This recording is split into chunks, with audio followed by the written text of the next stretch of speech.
I was reborn just one day before the apocalypse. But instead of stockpiling food, I rushed straight to the antique market. To everyone else, I looked like a complete lunatic. But I wasn't buying the antique. I was after the ancient coin hidden inside. That coin was the key to awakening my family's heirloom bowl. Once it recognized me as its master, it would grant me an infinite storage space. In my past life, I realized this too late. My friends snatched it from me the moment I got it. I was framed and died with a resentment that even death couldn't erase. Now, standing on the balcony, the icy wind drags me back to the memories of that catastrophe. This time, I have to start preparing 3 months in advance. 10 months later, a massive solar storm erupted. Flesh-eating insect plagues swept the earth, and every electronic device fried instantly. The sun entered a period of total decline. Temperatures plummeted to 50 below zero, turning the entire city into a block of ice. I went home and opened my safe to find a dented, ordinary-looking clay bowl. My father's will mentioned it specifically, though I used to think he was just senile. To wake it up, I needed that specific ancient coin I saw in my past life. This time, I wasn't waiting around. Every second was precious. I grabbed my backpack, stuffed the bowl inside, and drove straight to the antique market. It was early morning, but the antique district was already buzzing with hundreds of vendors. I remember it clearly. This was where Zhou Heng and I found that coin together in my past life. The place was overflowing with ancient coins, fakes and originals mixed together, so I had to check every stall. I searched for 2 hours without finding that specific pattern, asking around as I went. I found out this market only sets up on weekend mornings, and the vendors are never the same. My heart sank. If I missed it today, I'd have to wait another week and lose my rebirth advantage. Seeing them pack up, I suppressed my panic and kept digging through the clinking coins. Suddenly, someone called out to me from behind. The voice made my blood run cold, and a chill crawled up my spine. Zhou Heng, the brother who survived 8 years of the apocalypse with me, only to betray me in the end. I suppressed my killing intent and turned around, faking a calm expression. Zhou Heng, what are you doing here? Zhou Heng approached me, dressed in a suit with a mocking smirk on his face. I should be asking you that. Since when does a little genius like you come to dig through junk? He looked at me with pure disdain, and I realized that even back then, he already looked down on me. I gave a casual excuse to get him off my back. I heard this place was interesting, so I came to look around. Suddenly, a commotion broke out nearby, and I pushed my way through the crowd to see what was happening. A young man in his 20s was screaming, waving an ancient coin in his hand. You old bastard. I had this appraised yesterday. It's a modern fake, and you dared to sell it to me for 100,000. Give me my money back right now, or I'm calling the police. The stall owner was an old man in simple clothes, his hands shaking uncontrollably. The crowd watched the drama unfold with interest as Zhou Heng stepped closer. Zhou Heng whispered that these scams happen all the time, and usually, once you buy it, there are no refunds. But the moment I saw that ancient coin clearly, my eyes lit up. It was the one. I stepped forward and said casually, "Friend, let me see it. I collect rare coins and might buy it off you." The second those words left my mouth, the atmosphere shifted. The people standing around me started whispering immediately. "This kid is an idiot," they muttered. "It's obviously a fake, and he still wants it." The young man's eyes gleamed when he heard someone wanted to buy it, and he shoved it into my hand. The coin looked brand new, engraved with strange symbols like a cheap copper plate. Anyone else would have discarded it as a modern knockoff, but I didn't care. Inside my backpack, the treasure vessel grew warm. This wasn't just a coin, it was my key to survival. I looked up and asked for the price. He scanned my clothes and barked, 150,000, and it's yours. 1 minute he was begging for a refund, and now he was hiking the price. The crowd rolled their eyes. I calmly countered with 50,000, and his face darkened as he snatched the coin back. "I paid 100,000 for this. Are you dreaming?" he spat. I didn't argue. I just turned to walk away, knowing his greed would make him chase me. Sure enough, I hadn't even taken 2 steps before the old stall owner stopped me. "Wait, I have another one just like it," the old man said, pulling an identical coin from a cloth bag. My heart leaped with joy, but I kept my face like stone as the treasure vessel reacted again. It turned out there wasn't just one coin. I agreed to the deal and sent him the transfer immediately. The young man watched us, clutching his own coin with a look of pure confusion and suspicion. I knew he was starting to doubt himself, and I had to secure that second coin. The longer I waited, the higher the chance of something going wrong. As expected, the young man grew impatient and chased after me to stop me. We closed the deal at 80,000, while Zhou Heng watched with a face as sour as a lemon. The moment I got home, I locked the door and drew the curtains tight. I couldn't let anyone see the treasure vessel when it activated. I placed the warm vessel on the table and inserted the first coin. The vessel levitated instantly, emitting a blinding golden light as the rust fell away. The coin transformed into a beam of light and embedded itself into my forehead. A control panel flickered into existence before my eyes. Treasure vessel status. Storage space, 9 cubic meters. Wealth points for upgrade, 1,000. It was really happening. 9 cubic meters was basically a small warehouse. Time stands still inside that space, and I can store anything that isn't alive. I looked at the second coin and wondered if it held an additional ability. I pressed it against my forehead, felt a surge of heat, and the coin vanished. The control panel flickered and updated. Object duplication, 3 charges remaining. My eyes lit up. The duplication function was exactly what I needed. I grabbed the 5 gold bars my father left me and mentally ordered a copy. With a heavy thud on the floor, 5 identical gold bars appeared out of thin air.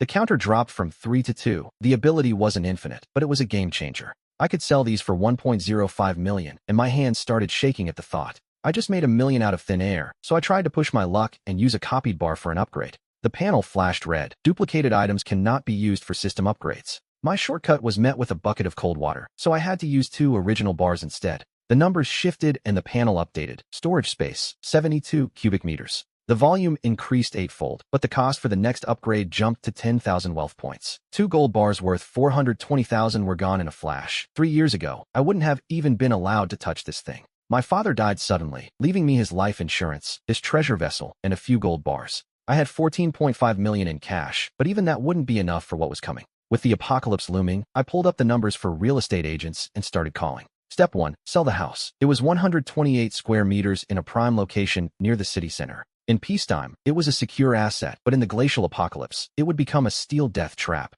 Southern houses lose heat fast, and I saw the consequences with my own eyes in my past life. When the cold wave hit, 90% of people in southern cities froze to death as the concrete cracked at -50 degrees. Skyscrapers leaned and collapsed, so I set 2 conditions: quick sale and full payment up front. Step 2. Convert all my cash into gold bars and use the duplication function to double them. I'd sell the copies to the bank and use the real gold to keep upgrading the vessel's space. I hit a pawn shop to sell the 5 copied bars, adding another million to my bank account. I felt a bit more at ease, even though cash is just useless paper once the world ends. I finished my grilled fish dinner and went home to draft a training plan. The weak are always the first to fall. The sick and those with weak constitutions would be the first to go. It was only a matter of time before their bodies gave out. To survive, I had to forge a body that could endure the coming hell. I finished drafting my training plan just as my phone buzzed with a group chat notification. It was Zhou Hong. Brothers, are you free tomorrow night? Let's meet at Wazao Club. Even if it costs me months of salary, I'm treating you all to a massive dinner. Seeing those lines brought back bitter memories of my past life. Zhou Hong and I were classmates, but our friendship was a complete sham. He only got close to me after my father died, and I received the insurance payout. He played the part of the concerned friend, constantly dragging me out to distract me. But every time we went out, he'd complain about being broke until I footed the bill. He treated me like a human ATM, and I was too depressed to see it. My stunt at the street stall yesterday must have panicked him. He couldn't wait to bleed me dry again. I smiled coldly and thought, go ahead, try it. I'll start by collecting a little interest on what you owe me. The next day, I finished my workout and started a massive list of supplies. I rented a 1,000 square meter warehouse for 60,000 a month to serve as my temporary base. I'd have everything delivered there first, then move it into my space when no one was looking. By 8 p.m., Zhou Hong was blowing up the chat, so I finally headed to the club. Inside the private room, Zhou Hong and the others were already half drunk. Tang Yao's eyes lit up when she saw me, and she immediately clung to my arm. Zhou Hong smiled mysteriously and said, Brothers, I've prepared a show tonight that'll open your eyes. 4 stunning girls walked in shortly after, and I laughed with disdain inside at that uncultured toad. I glanced at the alcohol on the table. It was worth at least 20,000, and wondered how he planned to get out of this. Zhou Hong grinned at me and said, Young Wu, I called these girls specifically for you and Lazy. Thanks for thinking of me as a brother, I said, but before he could touch my glass, I stopped him. I've got a cold and I'm on antibiotics, so I can't drink. You guys go ahead. They didn't think twice and kept drinking until 1 a.m. when the table was covered in empty bottles. Except for me, the other 3 were completely wasted. Tang Yao stumbled, wanting to go home, while Zhou Hong beat his chest and promised to take her. When it was time to pay, the waiter brought the bill, 38,000 total. The bill was handed over, and all 3 of them looked at me in unison. I raised an eyebrow and asked, Why are you looking at me? Didn't Zhou Hong say he was treating? Zhou Hong patted his pockets, checked his phone, and laughed nervously. Damn, my battery is dead. In my past life, I would have paid without a word, but now his gaze just felt ridiculous. I told the waiter to bring him a charger, and the waiter looked at Zhou Hong with pure contempt. The atmosphere turned tense as Wang Lei and Tang Yao stood there, stunned. They were so used to me paying that they didn't expect me to just sit there and do nothing. Zhou Hong's face twisted as he forced a smile and said, Young Wu, why don't you cover tonight, and I'll get the next one. I cut him off. Director Hong, you called us here and said you were treating. Don't tell me you invite people without bringing money. Zhou Hong's smile froze as he lost his cool and gritted his teeth.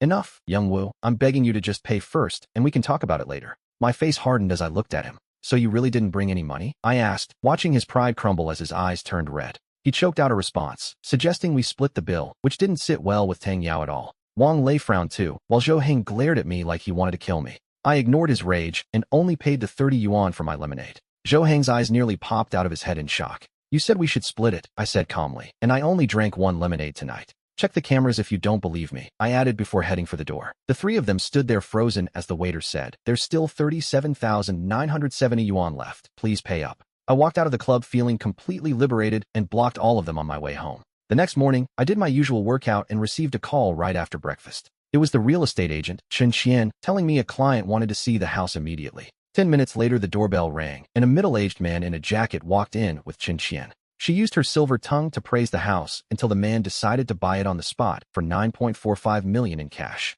As they left, I saw the man getting handsy with Chen Qian and realized why the deal went so fast. My phone buzzed with a bank notification. 9.45 million had just hit my account. Without a hint of emotion, I grabbed my car keys and headed straight for the outskirts of town. In my past life, I saw people clutching briefcases of cash that couldn't even buy a piece of moldy bread. Money is only useful if it's converted into the capital needed to survive the end of the world. This isolation was exactly what I was looking for. When the world ends, crowds are a death sentence. Living alone is the only way to survive. A 3-story, grayish-white villa stood solitary on the hillside, backed by a mountain and facing a small lake. The high ground gave me a clear view, with no fear of snowdrifts blocking the door or floods from melting ice. Most importantly, this villa had a massive, independent basement, a perfect shelter for the extreme cold. The owner was a man in his 50s named Shang, sporting a beer belly and an anxious expression. I'm immigrating with my whole family next week, he said. Everything is ready. I'm just waiting on the cash. Mr. Gu, if you pay all at once, I'll drop the price another 5%. I skipped the agent and posted the ad myself.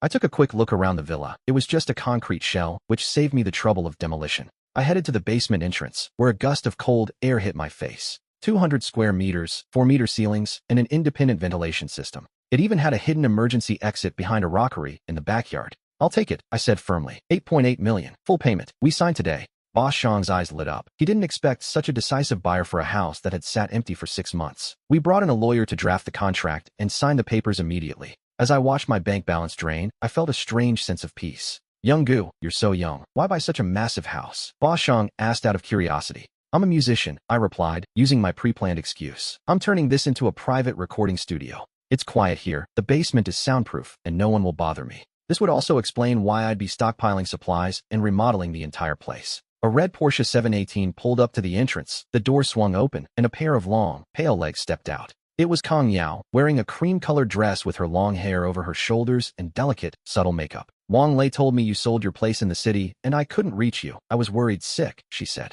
She rushed over, her tone perfectly tuned to sound distressed, her eyes slightly reddened. I was afraid you'd do something crazy. I've been looking everywhere until Zhou Heng said you might be here. I looked at her and felt like laughing. In my past life, this was the woman who ran straight into Zhou Heng's arms. After they stripped me of my fortune and left me with nothing, I went to her in a state of total desperation. I begged her for food for old time's sake, but she just told me through a cold door, don't ruin my life, we're over. I remembered her cruelty perfectly, yet here she was, pretending to be my savior. I was so worried about you, Kang Yao said, stepping forward and instinctively trying to grab my arm. I stepped aside to dodge her. Her face tensed for a second before she forced an even sweeter smile. I brought you lunch. I'm sure you haven't eaten, right? Try what I made for you. She opened the thermal box, revealing an exquisite eel donburi and tempura that smelled delicious. If you have something to say it directly, I said, causing her smile to freeze instantly. I wasn't the lovesick fool who came running at her beck and call anymore. The difference was night and day. What's wrong? Was there a problem with the house sale? Are you in a bad mood? She asked cautiously.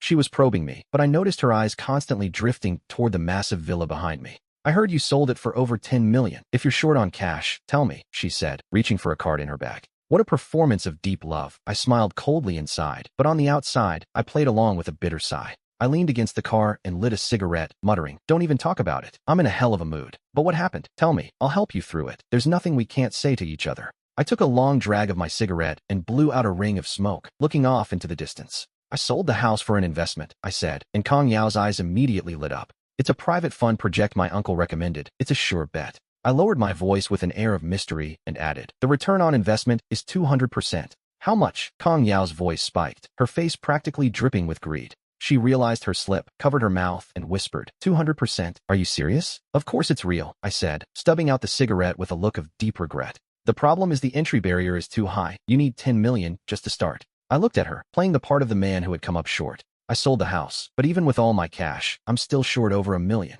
I'm about to lose the chance of a lifetime. Tell me that's not frustrating. I kicked the car tire in a fit of staged anger, a perfect performance. Kong Yao's breathing quickened as she did the math, 10 million turning into 30. Over the years, she had siphoned off nearly 2 million for herself through her schemes. If she jumped on this train, her 1 million could become 3 in an instant. It was much faster than the exhausting work of seducing rich old men. She studied me, wondering if I was lying, but my frustration looked too real to be fake. Besides, I had the cash from the house in hand. I was the perfect target for a greedy impulse. I smiled coldly to myself. The fish had finally bitten the hook. I grabbed Tang Dao by the shoulders, my face a mask of shock and trembling excitement. "It's over 1 million, Tang Dao. That's no small amount," I stammered. "It's for you, so any amount is worth it," she interrupted with a firm voice. "I don't want to see you lose this chance over a little cash. Your business is my business." She looked at me with pure devotion, as if I were her entire world. But I knew she wasn't looking at me. She was looking at that 200% profit margin. "You're too good to me," I said, pulling her into a moved, emotional hug.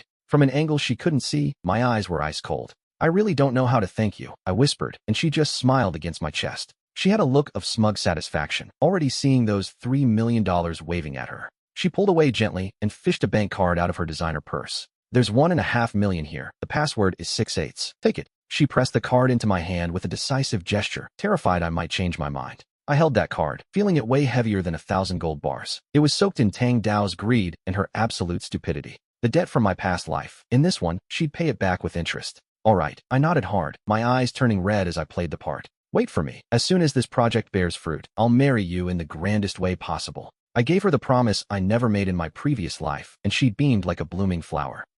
I looked down at the card in my hand like I was staring at a sick joke. In my past life, Zhou Heng and Tang Dao conspired to betray me and leave me for dead. In this life, the game is just starting. I'll make her lose everything and rot in debt forever. After dealing with Tang Dao, I didn't linger at the villa and drove straight to the city. I headed to the construction market out west, a chaotic place filled with desperate laborers. My goal was clear. I had to find a contractor named Lao Shang. In my past life, he led the toughest survivor-based team with flawless, iron-willed precision. I stopped at a filthy, smoke-filled tea house and pushed past the greasy entrance curtain. In the corner, a plump man in his 50s slammed his cards down and cursed his luck. I dropped a roll of blueprints onto his gambling table and asked, "Lao Shang, looking for work?" He looked up with bloodshot eyes, exhaled a cloud of smoke, and asked, "What kind of work, kid?" A bald man beside him laughed. "You got enough cash? Lao Shang's labor doesn't come cheap." Shang ignored him and slowly unrolled the blueprints, his eyebrows knitting together instantly. He crushed his cigarette butt and pointed at the paper like it was something disgusting.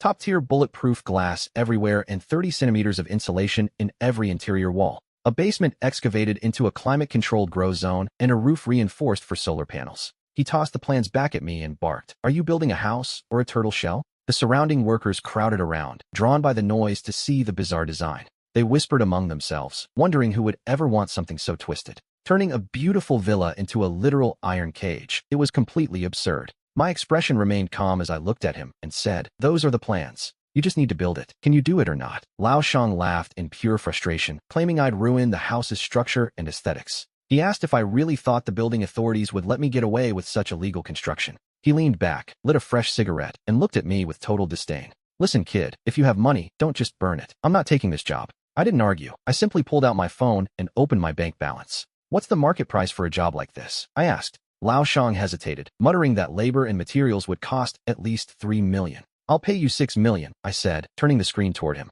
The numbers on the screen were dazzling. "I'll advance you half right now, 3 million up front. When it's finished, you get the other 3, plus a 50,000 bonus for every worker." The entire tea house went dead silent. Every man at the mahjong table froze, staring at my phone and my calm, young face. To them, I wasn't just a client anymore. I was the god of wealth in the flesh. The ash fell from Lao Shang's cigarette as he stared at me with suspicion and greed. "What the hell are you trying to do?" he whispered, leaning in close. "This doesn't look like honest work. Are you hiding from debts or something?" I tucked my phone away and lied. "I'm an artist, and I need a climate-controlled studio. The solar panels on the roof are to ensure my equipment runs 24/7 without power cuts." The excuse sounded absurd, but coming from an artist, it was almost believable. Lao Shang's face twitched with skepticism, but the thought of the money was winning. I pulled out a pre-printed agreement stating I proposed all design and construction requirements. I was assuming all responsibility for structural issues, neighbor complaints, or legal investigations. I offered him a pen and said, "Sign, and 3.5 million hits your account instantly."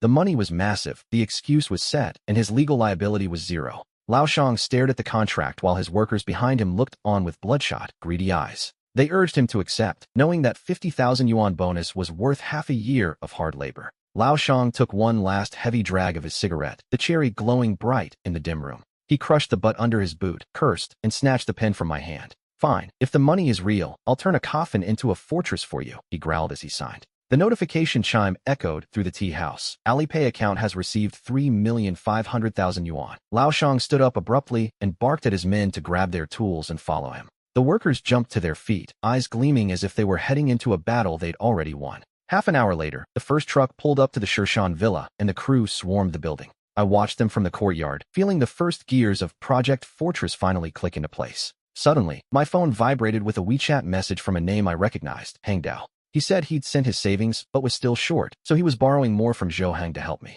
I stared at the screen with a cold, icy expression as he promised to bring the rest of the money soon. Hang Dao hadn't just emptied his own pockets. He'd tied himself to Zhou Heng, linking the two people I hated most in my past life. Excellent. This little drama was getting more interesting by the second. Lao Shang's crew had just smashed a massive hole into a load-bearing wall on the first floor. Dust filled the air as the screeching of the drills became deafening. I stepped into the courtyard to take the call, and Hang Dao's voice crackled through the line. He sounded desperate for my approval, but his exhaustion was impossible to hide. I have 800,000 yuan ready for you right now, he said. I'll figure out the rest later. I let my voice trail off with a hint of disappointment. Only 800,000? But you said. Don't even mention it, he cut in. My main funds are tied up in a massive investment. He was scrambling now, terrified that the big fish he was trying to hook might swim away. I borrowed this from friends, and I even took 500,000 from Zhou Heng at a brutal interest rate. The interest is killing me, but for your project, it's worth it, he lied through his teeth. He was playing the hero, pretending to risk everything for the sake of love.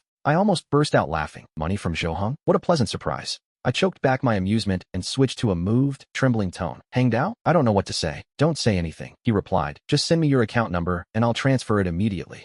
But we should sign an agreement, he added. If my parents found out about this sum, they'd kill me. He was trying to be cautious to secure his investment, so I agreed instantly. Half an hour later, his Porsche pulled up to the dusty villa, and he stepped out in high heels. She found me waiting in the car, and I handed her a single A4 sheet I'd just printed at a local shop. The so-called investment agreement was filled with ridiculously simple clauses and lacked even basic ID numbers. Hang Dao scanned it, and seeing the words proportional investment returns finally put her mind at ease. She was blinded by the promise of a 200% return, signing it with 2 quick strokes without checking a single detail. Done, I've transferred it, she said, tapping her phone until a notification confirmed 800,000 yuan hit my account. Dear, you better keep a close eye on this project, she warned, her voice trembling with a hint of anxiety. I tucked the paper away with a blank expression and said, when we make it big, you'll get every cent back with interest. Inside, I thought, sure, I'll pay you back from the afterlife. I waved goodbye to the satisfied Hang Dao. The tenderness on my face vanished the moment she was gone as I climbed back into my car. I opened my banking app and immediately moved the 800,000 to a card dedicated solely to buying supplies. I started the engine, the roar drowning out the construction noise behind me, and accelerated toward my next stop. The western outskirts of Yunsheng, home to the Xiangxi coal plant, once the city's largest supplier. Now it lay like a frozen beast in an overgrown industrial park, its tall chimneys cold and silent. The conveyor belts were rusted and mottled, looking like relics of a forgotten era. Red letters on the gate screamed, liquidation sale, and boss fled, so I parked far away and walked in. A man with graying hair and a grim face sat squatting by the weighing station, smoking a cigarette. He was the owner, Li Weiwa, and I walked straight up to him and said, Boss, I'm here for coal. He pointed lazily at the mountain of coal behind him. 1,200 a ton for smokeless. Cash up front. How much? The price was fair for normal times, but I knew Li Weiwa was more desperate than anyone on this earth. His factory owed millions to the bank, and his workers hadn't been paid in over 3 months. If he didn't get his capital back, he'd be a deadbeat, so I shook my head and offered him a high-end cigarette. Boss Li, honest people don't play games, and I know exactly what kind of mess your factory is in. What you need right now is cash, a massive pile of it, not to sit here watching these black rocks sell one by one. Li Weiwa took the cigarette, his expression darkening even further as he asked, What are you getting at? I'll take it all, I said, pointing at the coal piles towering like small hills. All 1,000 tons of it. The cigarette nearly fell from his mouth. Is this a joke? Do you have any idea how much money that is? I crushed my cigarette under my boot and cut him off with a cold, hard tone. I'm only asking one thing. Are you selling? I'm offering 800,000. Li Weiwa jumped up like a cat that had its tail stepped on. Why don't you just go rob a bank? 800,000 for 1,000 tons? That's only 800 per ton. Before he could finish complaining about his 1,200 market price, I shoved my phone screen in his face. The long string of zeros made his head spin. Boss Li, I'm not negotiating. This is the deal. Sell me the 1,000 tons now, and 800,000 in cash hits your account instantly. Use it to fill your hole with the bank, pay your men, and save whatever dignity you have left. Or keep your high price and see if you can sell even 100 tons before the bank shuts you down. My words hit his weakest nerve. He looked at my young, expressionless face, then at the money, and began to sweat. 800,000 was a robbery compared to market value, but it was the only lifeline he had left. Why do you even need this much coal? He stammered. I just tucked my phone away, losing patience. 3 seconds. You selling or not? 1, 2. I'll sell. I'll sell. Li Wei screamed. He looked like the life had been drained out of him as he slumped against the wall. But the money has to be in my account now. No problem, I nodded. But I have one condition of my own. I have one condition. You can't deliver all the coal at once. Starting tonight, you'll send trucks after 10 p.m. to move it in batches to a warehouse on the West Mountain. I sent him the address of the warehouse I'd rented and told him I'd cover the shipping costs. Remember, the less noise, the better. I don't want anyone knowing I bought this much coal. Li Wei stared at me like I was an idiot, but he wasn't in a position to ask questions. The deal was done, and I transferred the money right there on the spot. When he saw that 800,000 hit his account, his eyes turned red, like a man grabbing a final lifeline. Suddenly, my phone vibrated with a message from an unknown number. Hey Wu, I haven't forgotten what happened at the club. You can hide, but not forever. Just wait. I didn't recognize the number, but the arrogant tone gave him away instantly. Zhou Hong. I let out a cold laugh as I looked at my empty bank account. 500,000 of the money I just spent came directly from the man who was currently threatening me. He had basically gifted me the funds through those high-interest loans. Using my enemy's money to buy my winter coal and build my apocalypse fortress, the feeling was incredible. I didn't even bother to reply. I just blocked and deleted the number. Why waste energy on a buzzing fly? Li Wei approached me with a smile, holding the signed contract. Don't worry, I'll handle the transport myself. I'll make sure it's done quietly. His attitude was much warmer now that he had the cash. As I turned to leave, he spoke up again. You know, it's strange. The market has been dead for 6 months, but this week has been different. Suddenly, several groups have come by to buy coal. They don't buy much, and they're very mysterious. They're all just like you. Men of few words who pay without a fuss, only wanting smokeless coal and quiet delivery. They all want it moved at night. I didn't think it was that cold yet, but everyone is hoarding coal like crazy. Li Wei meant it as a joke, but his words hit me like a physical blow to the chest. My expression didn't flicker, but my heart sank. Are there others secretly stockpiling? Are there other reborn souls out there? Or perhaps, has the government realized what's coming and started preparing through unofficial channels? Whatever the case, it means I'm not the only player on this apocalyptic chessboard. The idea that I wasn't the only one reborn crossed my mind, but I crushed it instantly. It didn't matter what they knew, I just had to stay ahead of the curve. Time was tighter than I thought. I didn't waste a second leaving the coal plant. I drove to over 10 gas stations around Yunqing, buying only 4 or 5 drums of fuel at each stop. I used the excuse of needing it for a construction site generator. Seeing my luxury car and polite manners, the employees looked the other way all afternoon. I managed to hoard 2 tons of diesel, like an ant carrying food back to its nest. I split the fuel between several short-term rental warehouses to keep my trail clean. But it wasn't enough. A generator was the missing piece. Standard home models wouldn't survive the extreme cold. I needed something industrial grade. I waited for total darkness before heading to a back alley in Yunqing's black market. The air here reeked of engine oil, rust, and cheap alcohol. Can I get a look? I've got them, but they aren't cheap. Follow me. The one-eyed man led me through the clutter to the backyard. 2 monsters sat in the corner, olive green casings marked with foreign letters. German military surplus, well-maintained and incredibly robust. The man patted the casing, mentioning they only sip 2 liters of diesel an hour. My eyes lit up. This was exactly what I needed to survive the freeze. 300K per generator, 50K per tank, 700K for the set. No haggling. The price was double the market rate, but I didn't even blink. I pulled out a black canvas bag and unzipped it, revealing 1.4 million in cash. One condition, deliver them to this address before midnight. The one-eyed man stared at the money with pure, unadulterated greed. I closed the deal and walked away, unaware of the shadow watching me. Duo, the coin dealer, was lurking in a dark corner nearby. He watched me throw over 1 million in cash around like it was trash. His heart twisted with envy as he remembered begging for a few thousand. He convinced himself I had scammed him on our last deal to get this rich. As I left the black market, Duo pulled out his phone in the shadows. Brother Biao, it's Duo. I've got a job for you. A big one. A fat sheep in a luxury truck. He's loaded and he's all alone. Understood. I'll be waiting for you at the entrance of the alley. I pulled my cap low and left, arriving at an abandoned warehouse in the West End by 11 p.m. The massive delivery had just arrived, 2 German military generators and 2 enormous fuel tanks. Along with them were 50 tons of smokeless coal that Li Wei had finally delivered. I touched the cold coal, and with a single thought, the black mountain and the metal monsters vanished. My consciousness dived into the treasure bowl space, seeing the once empty land now filled with supplies. I poured all the diesel into the tanks, watching the liquid level rise with satisfaction. An unprecedented sense of security flooded my body. This was my capital for the apocalypse. This was the foundation for my revenge. I locked the warehouse door and walked away, turning into a narrow alley toward the main street. The moment I entered, I felt it, footsteps behind me, steady and predatory. Like a cat playing with its prey, they followed, but I didn't speed up or look back. I kept walking calmly, leading them deeper into the maze of alleys. I chose a specific path and finally reached a dead end. I turned around to see 5 silhouettes blocking the entrance, cutting off the light. The man in front was thin as a rail with a sickly, flushed face. It was Duo. Beside him stood 4 thugs clutching steel pipes and baseball bats, their eyes full of malice. Duo stepped forward, clapping his hands with a sinister, wide grin. "Boss, we meet again," he said, eyeing me like a trapped animal.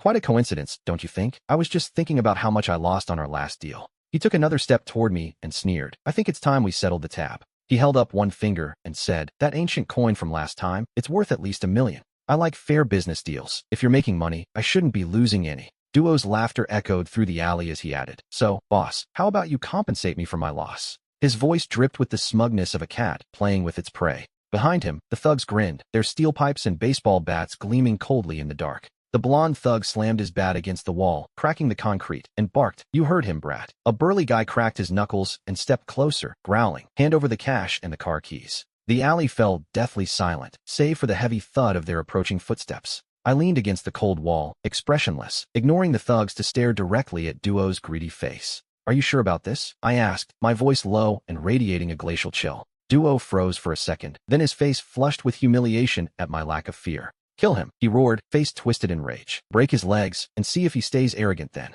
The blonde and the burly thug lunged at once, swinging their weapons with vicious intent. Just as the steel pipe was about to connect, I moved my hand in a blur. A small black canister appeared in my grip, spraying a dense white mist directly into their faces. Agonized screams erupted instantly as the 2 men collapsed, clutching their burning eyes. They writhed on the ground in total agony, and the rest of the crew froze in shock. The smug grin died on Duo's face as he watched his 2 best enforcers get neutralized in a heartbeat. "What the hell did you use?" he stammered, but my next move was his only answer. I flicked my left hand, and a white plastic bag went flying through the air. Before Duo could react, I flicked my wrist and sent a cross-shaped dart flying. It popped the plastic bag midair, showering the entire alley in a thick cloud of white lime powder. The thugs clawed at their eyes, blinded and choking as the caustic powder burned their corneas. In less than 2 seconds, 4 massive men were writhing on the ground, completely incapacitated. I vanished the spray canister and the remnants of the bag back into my spatial storage. Duo stood there petrified, his mind a complete blank as he stared at the empty air.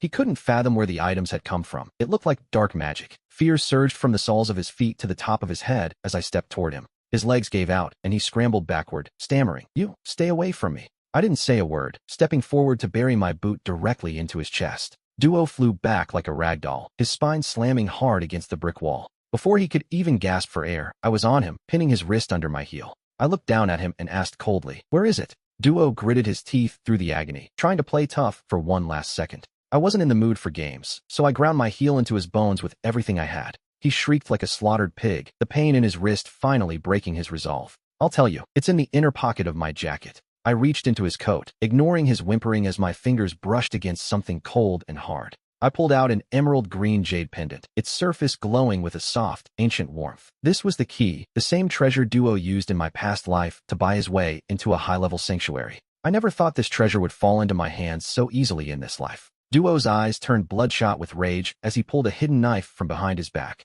He lunged at my thigh with a desperate, murderous glare, the blade glinting in the dark. I was faster. My right hand moved in a blur, empty 1 second and armed the next. A heavy red brick appeared in my grip out of thin air without a moment's warning. Duo froze mid-swing, his eyes bulging as he processed the impossible sight of the brick. Before he could blink, I slammed the brick down with violent force. The brick whistled past his cheek and shattered against the concrete right next to his ear. Shrapnel flew everywhere, slicing into his skin and leaving bloody gashes across his face. Duo paralyzed in terror, realizing that if I hadn't missed on purpose, his skull would be dust. A warm liquid soaked his pants, and a foul stench filled the air as he lost control of his bladder. I stood up and took a step back in disgust, tucking the jade pendant safely away. I looked down at the pathetic heap of trash trembling in his own filth and said, "Get lost." I walked out of the alley without looking back, leaving 5 blinded thugs and a broken man behind. Back under the streetlights, the jade felt cold in my palm but pulsed with a strange, ancient energy. The moment my fingers fully gripped the stone, a violent jolt shook the depths of my mind. My treasure bowl space began to resonate, and a blinding white light consumed my vision. A clear voice echoed in my head. "The space is about to upgrade." The jade dissolved into emerald sparks that sank into my skin like living fireflies. My consciousness was pulled into the space as the land began to expand toward the infinite horizon. My piles of coal and food, once like mountains, shrank into 2 tiny mounds amidst this massive transformation. 10 times. The space had expanded exactly 10 times, growing from 100 to 1,000 cubic meters. It was now a vast hall the size of a basketball court, stretching 10 meters high. Before I could recover from the shock, a flood of new information rushed into my mind like a silent revelation. Danger perception. I could now sense any malicious intent directed at me within a 10-meter radius. I snapped my eyes open, still standing under the streetlight with empty hands, as if it had all been an illusion. I closed my eyes again and tried to activate this newborn power. In an instant, the world changed. I saw the passers-by rushing past with different expressions and the roar of cars. Even a stray cat scavenging in the corner was covered in a faint layer of color, mostly calm whites and blues. A man on an electric scooter was irritated by traffic, a yellow aura of impatience floating over his head. Across the way, a young man arguing on his phone was wrapped in the deep red of pure rage. Complex emotions were everywhere, but none were linked to me as my consciousness expanded like an invisible net. Suddenly, I caught it, a pale but incredibly clear black smudge coming from a car parked across the street. Inside that car, a man was staring at me with an icy gaze that bled malice into my world like ink in clear water. I turned my head sharply and locked eyes directly with him. The man didn't expect to be spotted. He froze for a second before instantly averting his gaze. He started the engine and sped away, but I didn't follow, savoring the advantage this new ability gave me. In the coming apocalypse, any conspiracy against me would be laid bare before it even began. I pulled my mind back and drove to my hillside villa as the world was swallowed by a strange twilight glow. The sky looked sickly, stained a bruised reddish-purple by an unnatural, excessive light. Old Shang's construction crew had already left for the day. Only he stayed behind for one last inspection, rushing toward me the moment he saw me. "Young Master Wu, look at this," he said, his face beaming with pride. "The exterior walls are reinforced, and the bulletproof glass is all set. Forget a person, even if a car rammed this fence, it would have to think twice." The entire villa had been transformed into a fortress of gray steel. The walls were double-layered reinforced concrete, and the 10-foot fence was ready for its electric wiring. I walked around the perimeter in silence, activating my danger perception. In my mind's eye, the villa was covered in a thick, blue halo representing safety and solidity. But when I reached the southwest corner, near an old banyan tree, my footsteps stopped. In this specific area, the blue protective glow was noticeably weaker. Where the wall met the tree branches, a faint red streak leaked through, a vulnerability. To the naked eye, it looked perfect, but to my perception, it was a fatal blind spot. "Old Shang," I said, pointing at the corner in a tone that allowed no argument. "Tear this entire 3-meter wall down tomorrow." Shang was stunned, stammering that the wall was brand new and incredibly solid. "Tear it down," I repeated, my voice turning cold. "Dig 2 meters deeper, use the highest grade steel, and pour the concrete again." I looked up at the banyan branches hanging over the wall and gave more orders. "Install triple high-voltage electric fences and symmetrical infrared alarms connected to the main system." The young apprentice clicked a news link out of curiosity, and a reporter's voice filled the air. "Breaking news. A rare geomagnetic storm has triggered massive auroras across the globe. Vibrant red and green lights are being reported from northern Xinjiang to the far reaches of Europe." Photos flashed across the screen showing the sky torn open by strange, flowing ribbons of color. It was hauntingly beautiful, yet completely wrong. One photo showed a sky identical to the eerie red-purple glow hanging right over our heads. Astronomers called the anomaly unprecedented, urging the public to remain calm while they investigated. Old Shang looked at the aurora on his phone, then at the oppressive sky, and finally at my cold, calm face. A chill ran up his spine for reasons he couldn't explain, making him shiver in my presence. "I understand, boss," he said, his voice raspy and stripped of any further doubt.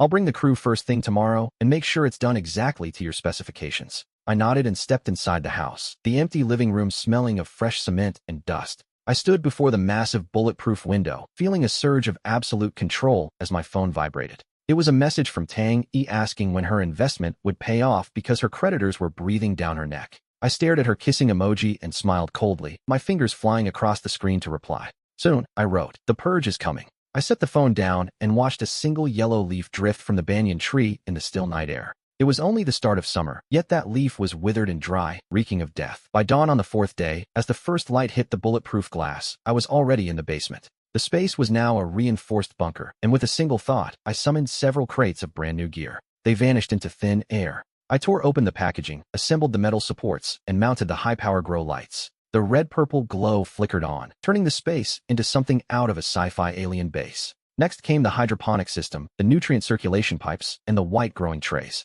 I pulled packets of fast-growing lettuce and drought-resistant chive seeds from my storage space. These would be my essential vitamins during the early stages of the apocalypse. I sowed the seeds into the nutrient-soaked substrate with quick, practiced movements. Hours later, I adjusted the final lamp, and my underground ecological garden was complete. I stood under that eerie light, already imagining the green sprouts that would emerge in days. In the future, that green would be more precious than gold. I moved to another corner where a massive, top-of-the-line water filtration system sat waiting. This machine could strip out heavy metals, pollutants, and even nuclear radiation. I hooked it up to the deep well line and the roof's rain and snow collection device. I opened the valve and flipped the switch, listening to the low hum as the indicator light turned green. Crystal clear water flowed through the observation tube, and I caught a handful to taste. It was cold, fresh, and slightly sweet. I didn't waste a drop, connecting the output directly to my internal storage space. I visualized a standard-sized swimming pool in the void, and a massive white basin materialized instantly. Pure water thundered into the bottom of the pool like a waterfall. Watching the water level rise, I felt a surge of security. Food, water, and power were finally mine. His tone was accusatory and condescending as he pointed at my new exterior wall and the raised courtyard fence. "These are illegal constructions," he barked, "and according to regulations, they must be completely demolished." Manager Wong lifted his chin like some impartial official, but I just stared at him in silence. In my vision, a yellow haze of irritation floated over his head, masked by a twisted black aura. That black mist meant one thing: greed. He wasn't here to solve a problem. He was here for a payday. "Demolish them?" I repeated without emotion. "Yes, demolish them," he snapped, thinking he'd intimidated me. He threatened to call urban management to tear them down by force, so I simply nodded and went inside. Wong smirked, thinking I was a rich kid who knew when to obey, but a second later, I walked back out. I wasn't holding paperwork. I was holding a black plastic bag that I tossed casually at his feet. The bag fell open, revealing 20 stacks of crisp red bills and 2 cartons of premium cigarettes. "There's 200,000 there," I said coldly. 10 years of maintenance fees paid in advance, plus a little extra for your trouble." Manager Wong froze. His eyes locked onto the cash as he swallowed hard. The annual fee for this villa was barely 10,000, and I had just dropped 20 times that without blinking. This doesn't follow regulations," he stammered, though his eyes never left the bag. I saw right through his farce, stepped forward, and leaned into his ear. "I like peace and quiet," I whispered, my voice carrying a chill that left no room for doubt. "And Manager Wong, my walls aren't very soundproof. Sometimes I hear things I shouldn't." He went stiff as a board, cold sweat instantly soaking his back as he realized this was a warning. He lunged for the bag with practiced fluid movements, his bureaucratic ego vanishing instantly. "Oh, young Master Gu, you're too kind," he chirped, clutching the bag and bowing low. "I was only joking. For a man of your status who values privacy, our management will support and cooperate with you." He pointed at the massive wall and gave me a thumbs up, calling it art and the ultimate boundary of security. "I'll go explain it to the other owners right now and make sure they don't cause a scene, don't you worry. Young Master Gu, if you need anything, call me directly. I'll ensure no one bothers you again." He hugged the bag tight, bowed repeatedly, and retreated as if staying another second was a death sentence.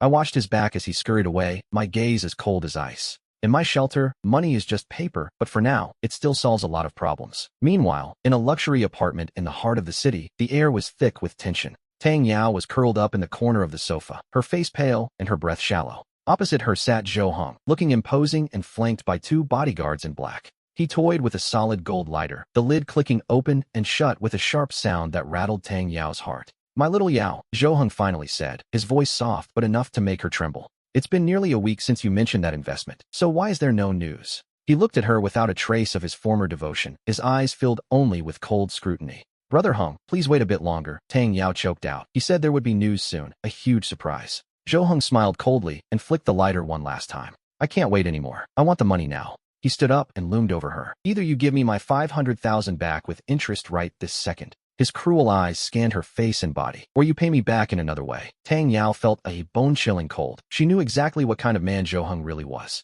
She had heard of his shady dealings. Falling into his hands was a fate worse than death. "Don't do it," Tang Yao screamed, scrambling backward in terror. Her mind raced, desperately searching for a way out, and then it hit her. Gu Yi. If it wasn't for him, she wouldn't be in this mess. A wicked thought began to bloom. "It's Gu Yi. He has all the money," Tang Yao shrieked. "He played us both. He took your money and never invested a dime. He used it to buy a massive villa on the mountainside." Zhou Hong paused, narrowing his eyes. Tang Yao crawled to the table and pulled up the photos on her phone from the private detective. The image showed my steel fortress under construction, Villa A01, Cloud Peak Manor. He dumped every cent into that place, turning it into a literal turtle shell. To make him believe her, she added fuel to the fire. "He says the world is ending. He's a lunatic, Brother Hong. He has the cash. Go get it from him." Zhou Heng stared at the gray, reinforced structure in the photo, his eyes gleaming with greed. Spending that much on renovations meant that Brad had way more than just 500,000. An apocalypse bunker, Zhou Heng muttered, a cruel smile spreading across his face. He patted Tang Yao's cheek with mocking force. Fine, if this is true, I'll let you slide. Zhou Heng stood up and signaled his bodyguards. Call the boys. To Cloud Peak Manor, he growled. Let's visit Mr. Wu while he prepares for hibernation. Moments later, several black SUVs roared out of the basement, speeding toward the mountain. As night fell, the vehicles climbed the winding road like beasts that had caught the scent of blood. The screech of brakes shattered the silence of the residential area. Doors flew open, and over 10 men in black stepped out of the cars. They were armed for combat, radiating a cold, murderous intent. Zhou Heng stood at the front, adjusting his tie while staring at my gray steel fortress. Tang Yao, pale as a sheet, was held upright by 2 bodyguards as she nodded. Zhou Heng snorted and gave a sharp wave of his hand. Go, knock on the door. A burly, bald man stepped forward, ignoring the intercom to hammer his fist against the gate. The heavy, dull thud echoed through the night like a blatant provocation. Inside the villa, my dining room was brightly lit as I sliced into a piece of steak. A giant screen on the wall showed the split-screen feeds from my security cameras. Zhou Heng's face looked particularly fierce through the lens. Behind him, Tang Yao looked like a terrified bird. I kept eating without any rush, pouring myself half a glass of red wine. Hey, inside, open the damn door, the bald man shouted. If you don't open up, we're tearing this whole thing down. Zhou Heng pushed the man aside and leaned into the camera, instinctively straightening his collar. Old Gu, it's me, Zhou Heng, he said, lowering his voice with a forced, fake intimacy. We're classmates, brothers. Open up, I just want to talk to you face to face. One of his men tapped a baseball bat against the steps with a sharp, impatient click. I took a napkin and calmly wiped the corner of my mouth. I pressed the intercom button, my voice coming through the outdoor speaker cold and steady. Now isn't exactly a good time for a meeting. Zhou Heng's expression hardened instantly. He clearly didn't expect me to be so blunt. The thugs behind him exploded, cursing about how arrogant I was and begging to tear the door down. Zhou Heng's Adam's apple bobbed as he suppressed his rage, still trying to use my old nickname. Guy, if you don't open up, you're making me look bad in front of my men. I took a slow sip of wine and replied, every investment has risks, Zhou Heng. He froze, the word investment clearly hitting a sensitive nerve as his gaze turned icy. I'm not here to argue, he snapped. I invested 500,000. I want my money now, he demanded, ignoring the fact that we signed a closed-end fund agreement. What the hell is a closed-end fund? Guy, stop playing word games with me. It's in a lockup period, I said calmly. Withdraw now, and the contract says you get 0. I told him to wait 1 week for the first phase to liquidate, and his money would double. Zhou Heng's breathing grew heavy at the thought of his 500,000 becoming $1 million. The rage in his eyes was replaced by something much hotter, pure, desperate greed. Bullshit, he growled. Double in a week? Do you think I'm stupid? Believe it or not, it's up to you, I replied. The door is right there. Try to break it down now, or walk away and come back for your $1 million in a week. But if you touch that door, the contract is void and you get nothing. I hung up immediately and watched the monitor as his face became a whirlwind of conflict. That $1 million hook had him snagged deep, and he was terrified of losing the payout.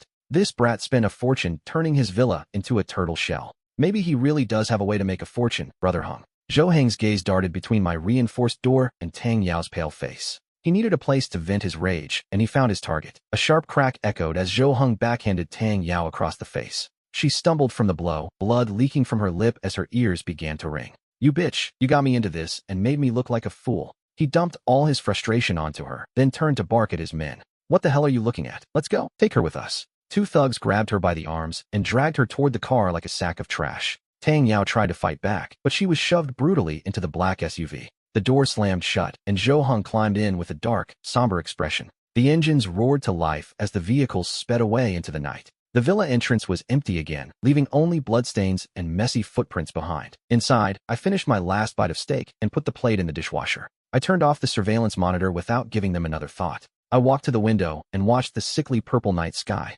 Everything was going according to my script, until a sudden, sharp pain pierced my skull. It was a sting from the depths of my soul, a warning of absolute danger. My pupils contracted as the TV flickered, cutting to a global emergency broadcast. The National Space Science Center reports an extremely powerful Class 1028 solar flare on the Sun's surface. The accompanying coronal mass ejection is heading toward Earth at an unprecedented speed. The TV screen flickered to an animated simulation captured by a deep space probe. A massive fireball erupted violently from the sun, dragging thousands of tons of charged particles with it. An apocalyptic storm was forming, heading straight for our blue planet. The presenter's voice returned, trembling with a fear he couldn't hide. This high-energy particle stream is expected to hit Earth in 12 hours. It will trigger an extreme, worldwide geomagnetic storm of catastrophic intensity. Experts predict every satellite in orbit is at risk of being completely fried. Ground communications, power grids, and global financial systems could face a total blackout. As the presenter urged citizens to take immediate action, the screen suddenly glitched.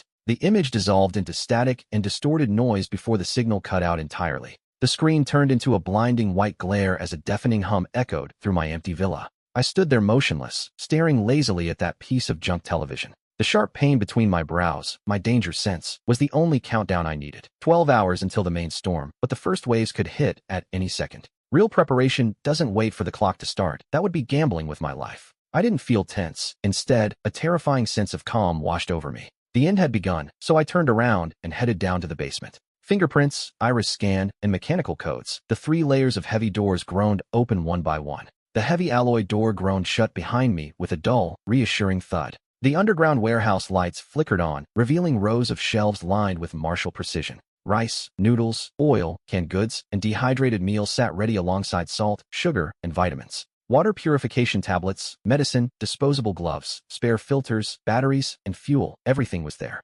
Every box was meticulously organized by category, labeled with dates and tracking codes. A week ago, I felt the first needle-like prick of danger between my brows, a warning I couldn't ignore. The disaster wasn't a matter of if, but when, so I began stockpiling in a 3-tier system. Level 1, long-term survival, high-energy, long shelf-life rations where I spared no expense. Level 2, mid-term comfort, frozen meat, vegetables, coffee, alcohol, and soup bases for the stove. These weren't strictly necessities, but they were the difference between existing and actually living. Level 3, short-term pleasures, because at the end of the world, enjoyment is the ultimate luxury. Fruit, crayfish, beer, steaks, and desserts were all vacuum-sealed and packed into the freezers. I opened one, feeling a blast of cold air hit my face as I looked at the transparent bricks of food. Bright red crayfish and thick, perfectly marbled steaks rested there in silence. I smiled, knowing people outside would soon be killing each other for a single bag of rice. I pulled out my list for one final inventory, checking quantities, expiration dates, and locations. With a single thought, every box, vacuum bag, and medical kit began to vibrate.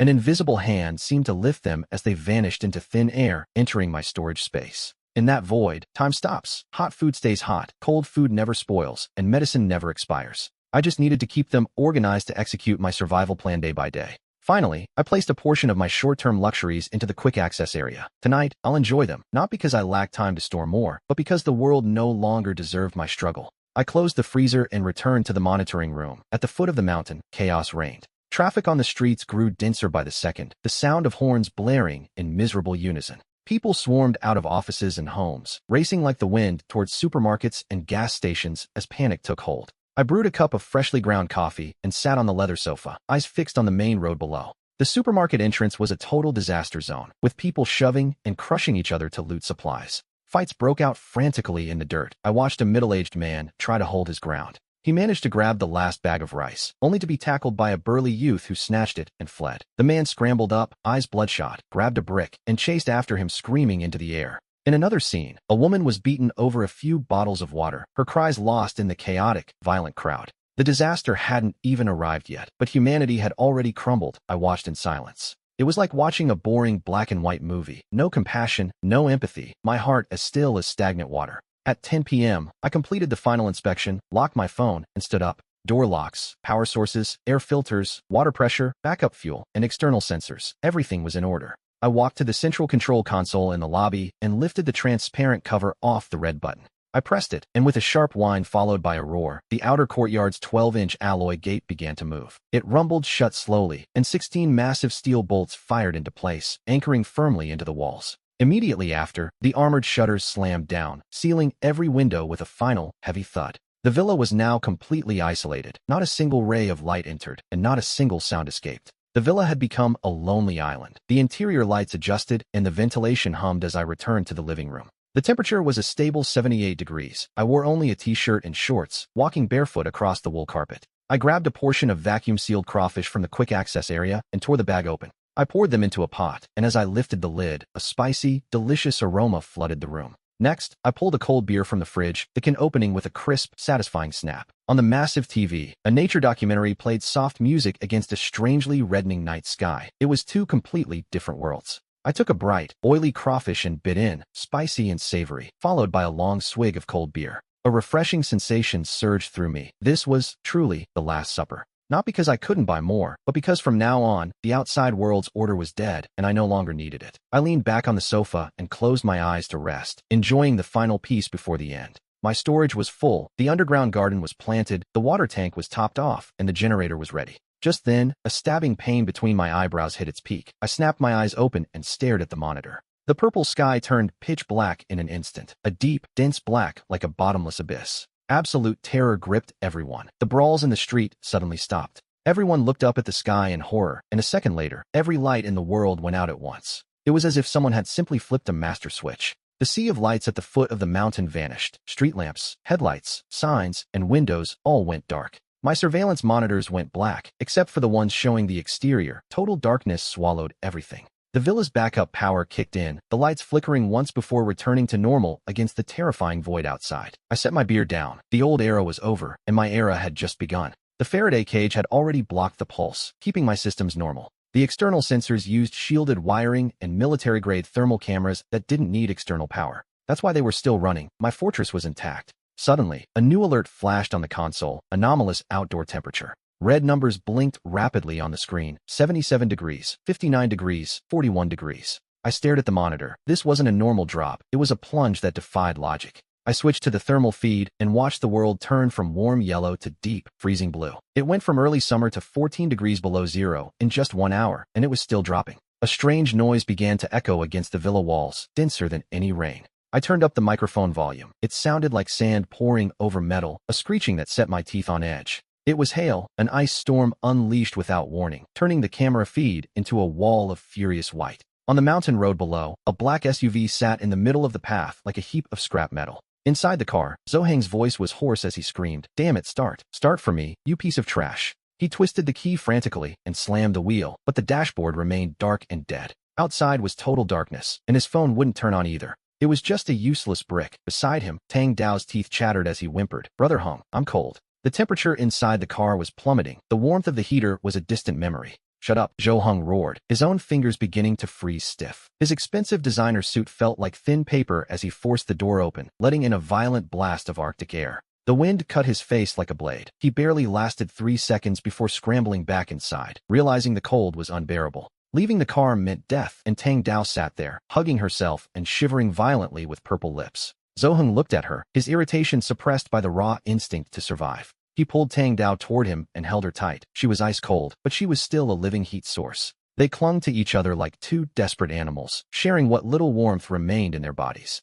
Inside my villa, the lights were warm and the air was steady, while the world outside collapsed into frozen darkness. I chewed the last crawfish from the pot and swallowed it slowly. I took a long sip of my beer and smiled at the blizzard raging beyond the glass. The snow was already 3 feet deep and piling up. Soon, the first floor would be completely buried. Suddenly, my unmodified house phone vibrated on the coffee table with a single, flickering bar of signal. It was a residual emergency military channel, the only frequency strong enough to pierce through the storm. The screen displayed encrypted coordinates: official underground shelter number 7, Yunxing. A prompt appeared: non-standard access detected. Identifying user. Trace initiated. Who are you? I stared at the words and smiled without answering. I grabbed my modified phone, plugged it in, and typed out lines of code to block their trace and prevent infiltration. Seconds later, I sent a fake distress signal back through their channel to throw them off my scent. I let the program run, making it look like the signal originated from a completely different zone. I disconnected the cable and put both phones into airplane mode, effectively vanishing from their radar.